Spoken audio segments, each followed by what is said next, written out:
so I'm Jennifer Abshire. Hello, Jennifer. How you doing? All right. Good. I run Abshire PR in Savannah, Georgia, and I'm really lucky to be a Creative Coast board member here. Lived here since 1988 and kind of grown up in Savannah and grown a business, and life is good. We're really happy to have you here. Happy to be here. We've got Hanson Hosein, and tell me the name of your company. I have two companies. I have HRH Media, which is my career. I do a lot of consulting on communications with big companies like Intel and Microsoft and Amazon, because I'm based out in Pacific Northwest in Seattle.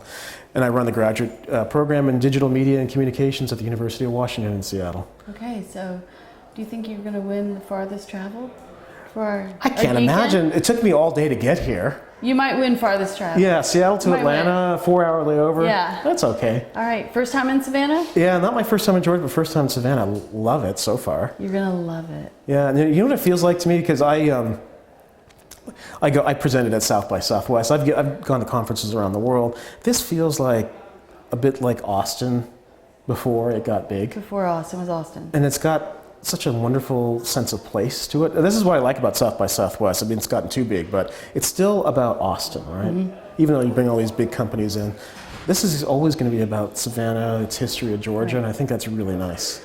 Well, we're really in the infancy stage with Geekend. Yeah. But we're really happy to have you here and to give your perspective.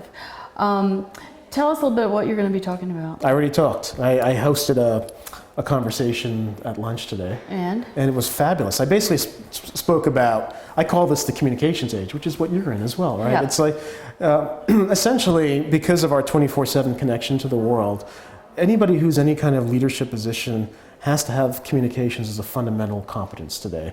And so I was talking about that, and I was saying when people have so many choices, you basically have to cut through the noise of amateurs and professionals all competing for attention.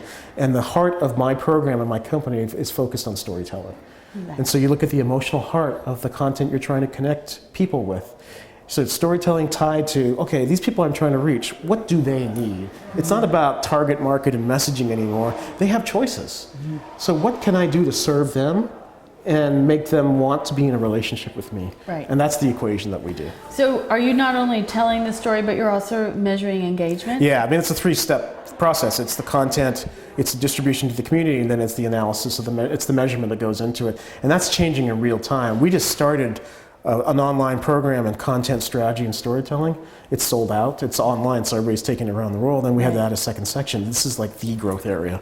It's it. Yeah. I'm terrible at that stuff, though. But you're terrible at it? Measurement. I'm really good at storytelling. Measurement. It's like the platforms and everything are changing. You just find the person that's good at measurement, and then you got the perfect team. Or you pay the expensive software. Exactly. That's all that, yeah. Okay, so let's talk about storytelling. Because I'm also in the storytelling business. I figured you are. And we tell long stories in the South, but that doesn't really resonate well when you're doing PR campaigns. But I could listen to that accent for a really long time. Yeah, but when everyone speaks that way, it's true. Okay, it becomes monotone, right? We do great together in England. They'd go crazy. They go crazy over us. Sure they do. Okay, but tell me the elements that you think are key in the timing of a story. In terms of the length today, especially when you're talking about digital? Yeah.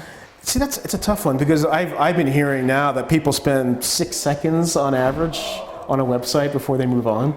And so you start thinking, well, we're looking at Vines or whatever else. It has to be super compressed. I mean, we typically say to the industry 30 seconds to 2 minutes for video. On the other hand, as things get more compressed and we acknowledge the attention span, which is horrible, there's something to be said for long form.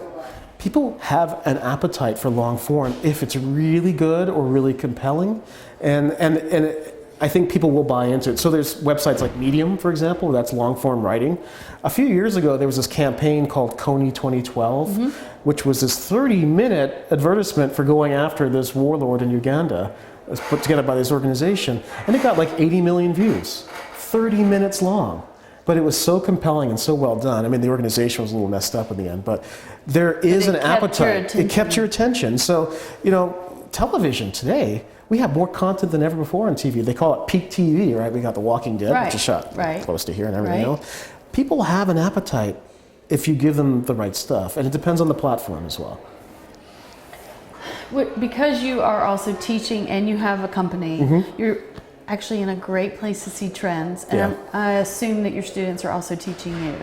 Yes, that's in fact we tell our students that you bring expertise to the table. You need to make sure you share that with us. It's a collaborative learning environment that way.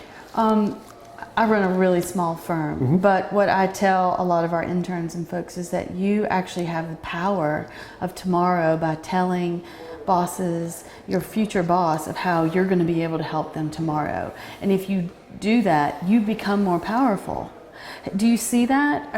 Are students getting the fact of the power that they have with technology right now? I think so, and we were discussing this in the talk that I gave here, is that the communication technologies have actually flattened out organizations to the extent that an organization properly run should be providing ownership stakes to people within the organization. So you should give, because people are somewhat empowered by these technologies, if you give them a little bit of ownership, not necessarily legal ownership, but a sense that they're part of this thing, they're going to run with it. And I think especially with these younger generations that actually like that autonomy and that creativity, that actually it goes a long way. So for us in our program, where we recognize that we are in a historic time of massive disruption, business models being turned upside down, it doesn't help to learn textbooks worth of stuff. There's no textbooks on this. What you need to teach people first and foremost is creativity and accountability and leadership. It's basically, things are going to change on the fly. Be prepared to stomach that and then figure out the solution. And there's nothing written on paper that's going to tell you what the answer is. You got to figure it out. So for young people who have that reflex, you just have to give them that discipline. Go with your gut. Absolutely. Go with your gut. So I've interviewed, I have a TV show in Seattle. I've interviewed Jeff Bezos, who's the CEO of Amazon, Howard Schultz from Starbucks, and these guys are all senior leaders and they're influential in the world, and they all get this. They all recognize that fundamentally the world has changed and you need to empower your people to be able to see around corners, because one person at the top of the ladder is not going to be the only person who can do it. It's not how companies, I think, are going to be run anymore, though. Not at all. Okay, so say this again. I'm sorry I didn't catch this. These master's level students that you're over in Seattle? Yeah, it's a communication leadership graduate program. That's what it's called. Okay. At the University of Washington. But at the same time, you're also running a firm. My own company, yeah. And so I do a lot of, I host, for example, the Microsoft Cloud and Hosting Summit every year. I'm on the Seattle Chamber of Commerce. I'm on the executive committee. And so even though I'm a small business owner, I'm constantly coming up against the Amazon, Boeing, Microsoft folks, and I bring a different voice. Right. Not the big corporate voice, but a different way of doing things. I've attended 3 South by Southwest. I don't want to go anymore. No, I don't either. They're not my thing. It's horrible. 10 years ago, they were my thing. And I'm not knocking South by Southwest, but I have this hope with Geekend as we do this and as Savannah grows. Can you give us some advice of I know you just arrived here, but just things that you see and go with your gut? Yeah, no, I'm totally going with my gut. I host a ton load of events in Seattle. I'm trying to always put Seattle on the map too with everything I do, and I've spoken at South by Southwest. And I was even reflecting upon it today as I was in these first 2 sessions at Geekend, how awesome this is. And I bet you South by Southwest started this way. It's compact. You got the right people in the room. It's approachable. The people are there. And I just felt like I was getting some really good substance. Good. And these people are on the mark. This is not talking about 3 months ago. I'm talking about now, right? And so you got that. You've got a really awesome place that people want to come to. My wife says, "Why couldn't I come too?" Yeah. You can bring her next time. I was driven to come. I mean, I don't travel a lot to conferences because I find them usually useless. But I said, this is in Savannah. I would actually like to create a relationship with Geekends because what we do in Seattle. And so I said, yeah, I should come. And so I felt sense of place. Savannah, yeah, absolutely. Yeah. And the world is looking for answers, and it's not all online. These face-to-face connections matter more than ever. So one thing that I hosted an event in Denmark in May where I had Laurence Olivier's son at Hamlet's Castle, and it was good, but you need to provide, even conferences, you have to give a value proposition. Why am I going to give my time? Why am I going to go? Yeah, time and money for conference cocaine, essentially. Right? I feel good about it, then I totally forget about it. Yeah.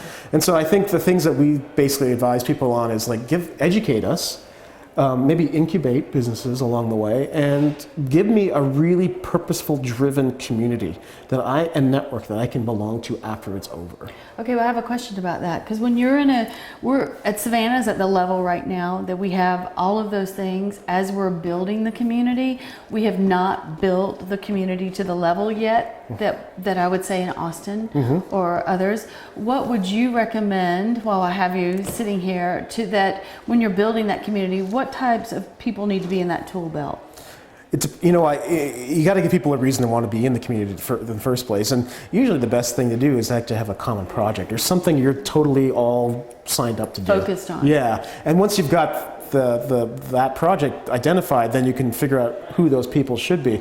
But in our world, communication, I would say, as this world becomes more pervasive, you want somebody who's on the creative side, you want somebody who's on the measurement side, you want somebody who's on the content side, you want somebody who's on the business side. Yeah. Right? No matter what world, what you're doing. So if you can get that, and I suspect from what I'm seeing with SCAD as sort of your intellectual driver, and Gulfstream as a corporate driver, then you got the port, which is looking out in the world. You've got the ingredients here for amazing success, which is crazy because it's a historic city, right? You figured you guys have written your book already, but it feels like it's like a new frontier, right? It's really a new frontier. And so that's why, I mean, I haven't been here very long, but I have talked to enough people about Savannah that I'm relatively excited about what you can accomplish.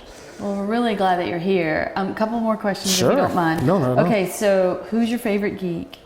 In the world? In the world. I don't know. Let me think about that for a second. Come on, you're at Geekend. You gotta know who your favorite geek is. Yeah, no. I would have to, this is really obvious. It can be anybody. So I live in Seattle. My kids go to the same school as Bill Gates' kids. Okay.